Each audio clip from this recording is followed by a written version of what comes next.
Question number 8. The length of a rectangle exceeds its width by 4 centimeter. If the length were half, then the width decreased by 5 centimeter. The area would be decreased by 55 square centimeter. Find the length of the rectangle.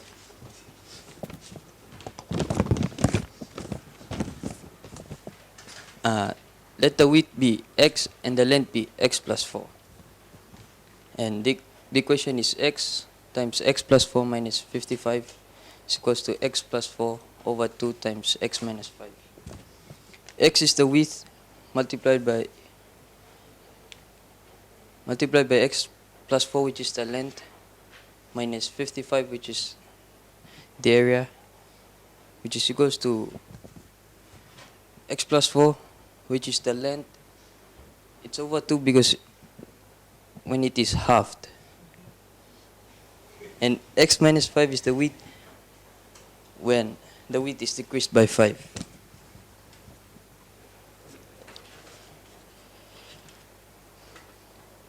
X multiplied by x plus 4 will give x squared plus 4x minus 55 or 2.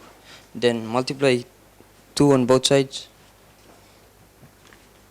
We'll come up with this.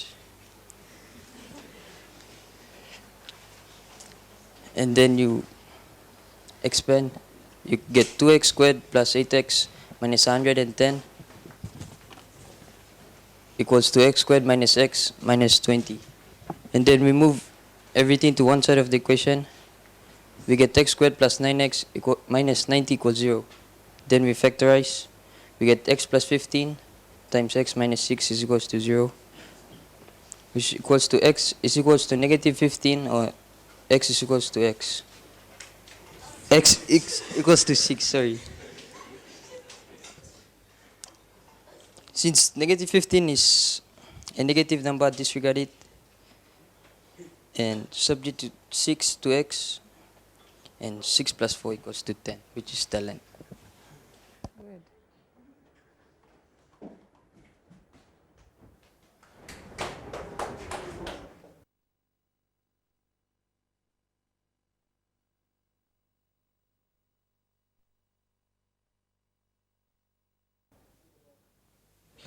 Good. Question 11 reads, one side of a rectangle is d centimeter long, the other side is 2 centimeters shorter. The side of a square is 2 centimeters shorter still. The sum of the squares of the rectangle is 148 square centimeters. Find an equation for d and solve. Since the question is asking for d, we made d. So let d be the length of the rectangle.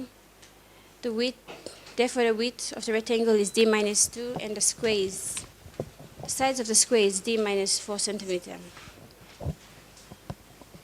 We multiplied the width by the length to find the area of the rectangle plus the square. We squared the sides of the triangle to find the area of the square. We expanded. We got the equation d times 2 minus d minus 2 plus d minus 4 squared equals 148. We expanded and got d squared minus 2d plus d squared minus 8d plus 16 is equals to 148. We collected like terms and got 2d squared minus 10d is equals to 132. We subtracted 132 on both sides, and we got 2d squared minus 10d minus 132 is equals to 0. Factorize them, and we got 2 times d squared minus 5d minus 66 is equals to 0. We factorize them inside the brackets, and we got d minus 11 times d plus 6 equals 0. D minus 11 is equals to 0, so d is equals to positive 11. D plus 6 is equal to 0, so d is equals to negative 6.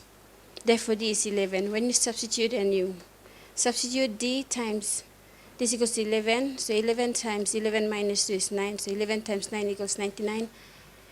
D minus 4 is equals, 11 minus 4 is equal to 7, 7 times 7 is 49, so 99 plus 49 is equal to 148.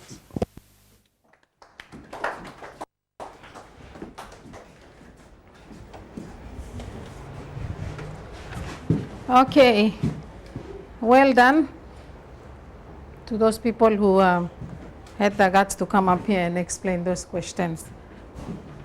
Okay, someone asked me the question that Miriam did.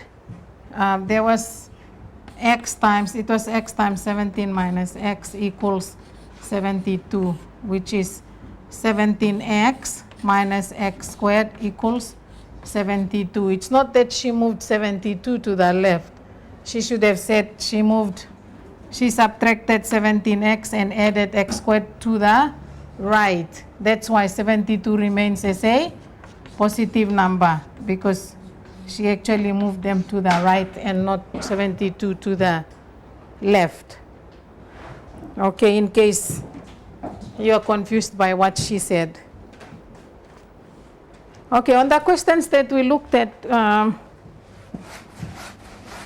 because I have to go on and teach a simultaneous equation. So what I'm going to do is just give you the answers to the other questions and see if you can, if you work through them, then see if your answers are correct. And see if they are wrong, then see if you can make some corrections. Okay, number 3, the answer is 8.06. Number 3, 8.06. Number 6, the answer is 13.35 meters. This one is also meters. Let's see. Centimeters. Okay, next one. Number 9.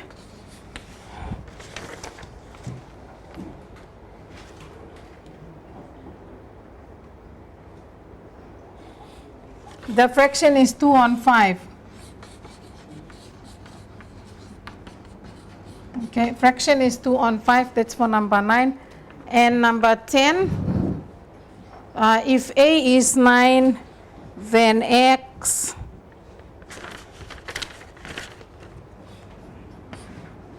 that's number 10. When A is equal to 9, X is 8.83. There are two answers, or 3.17. They both work. Okay, all you have to do for number 10 is to substitute A equals 9 and solve the equation by using the quadratic formula after you simplify it. Okay, all of you have the copies of the questions, and you can try those questions again and see if you get the same answers that I've got on the board. Okay.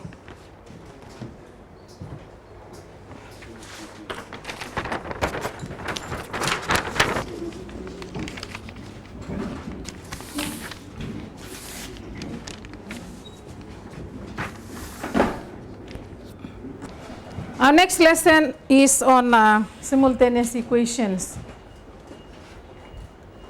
The types of equations that we've done already are simple equations. We looked at word problems, then we looked at quadratic equations, we also looked at word problems, and now simultaneous equations. With simultaneous equations, there are also word problems involving simultaneous equations.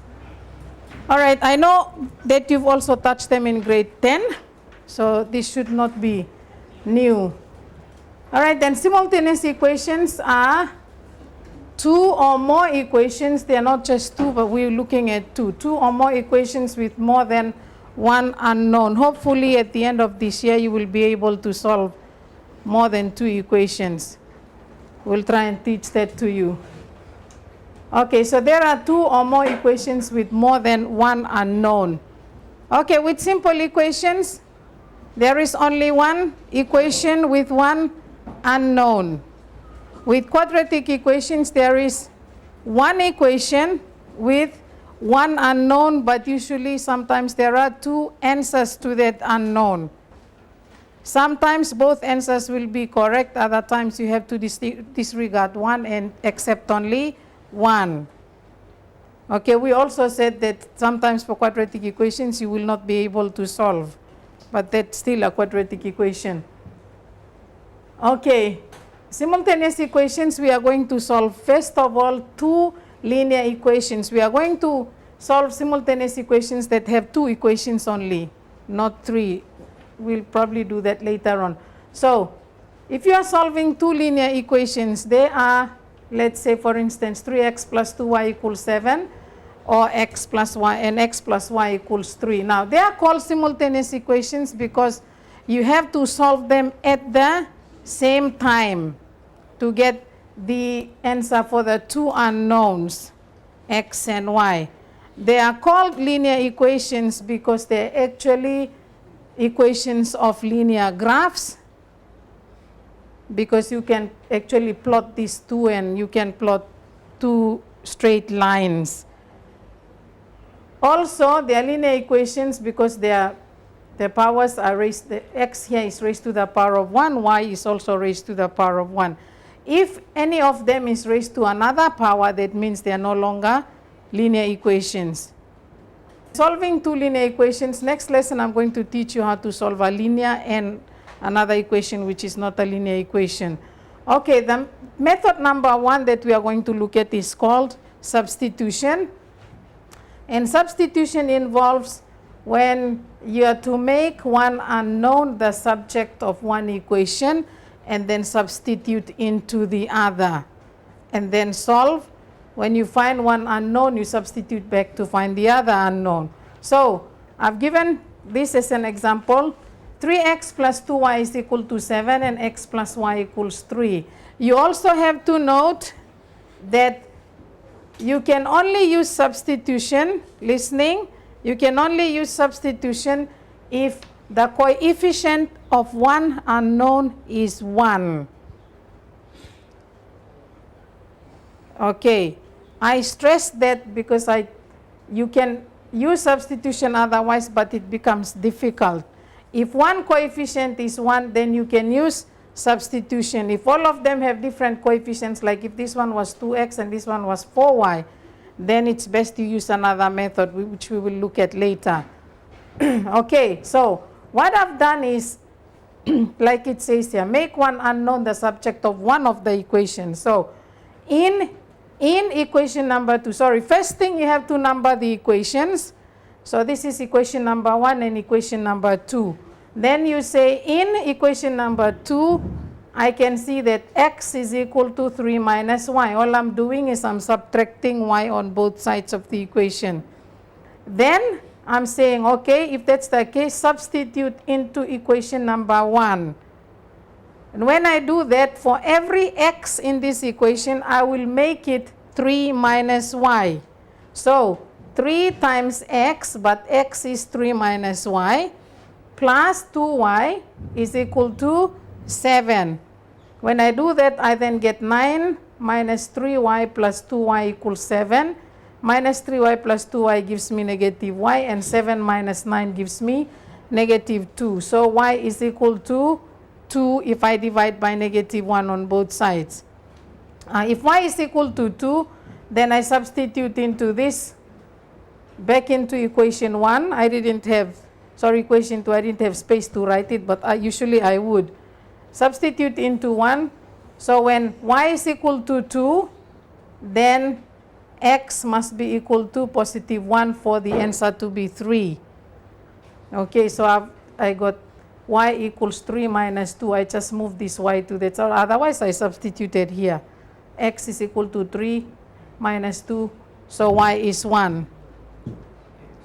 Sorry, x is, that's a mistake. It should be x is 1. Okay, so that should be x. X is equal to 3 minus 1. So therefore, x is 1 and y is equal to 2. As you go further, you will actually realize that this is a point where two graphs meet. It actually represents a point where two graphs meet. But we'll do that. For the time being, we'll just solve. We'll do that in detail later on. Okay. Example number 2. Solve 2x minus y equals 5 and x plus y equals 4 simultaneously.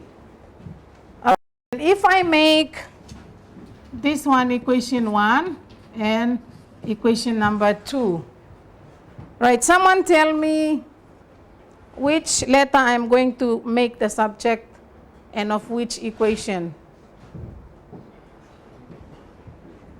Which letter should I make the subject of which equation, either equation 1 or equation 2? Equation, Lester?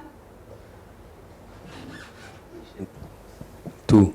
Okay, which letter am I making the subject? Y.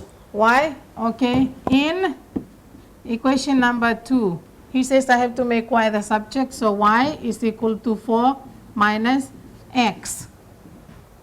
Okay, if y is equal to 4 minus x, I substitute into equation number 1. For every y, I will make it 4 minus x. So 2x minus 4 minus x, because that's y, equals 5. So 2x minus 4 plus x equals 5. 3x equals 9. Therefore, x is 3. Okay, if x is 3, then y is equal to 4. I'm substituting into here 4 minus 3, which is 1. So therefore, x is 3 and y is 1. Okay, do number 3 quickly.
Finished?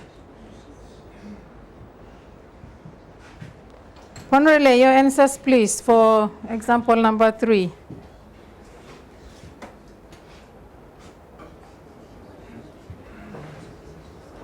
X is equals to 3 and y is equals to x is equals to 6 and y is equals to 3.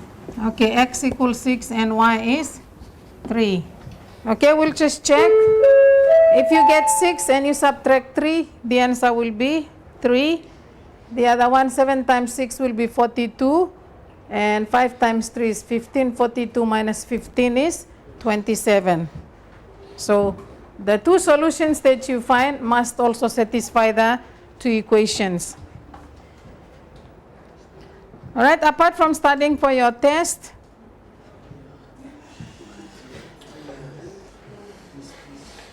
you will have to do questions. It's only 8. A, B, C, D. Okay, we'll do only 4. A, B, C, and D. All right, that will be your homework for next lesson. All right, I'll have to let you go. All right, the keyword to the pilot teacher is find. Good afternoon, class. Thank you.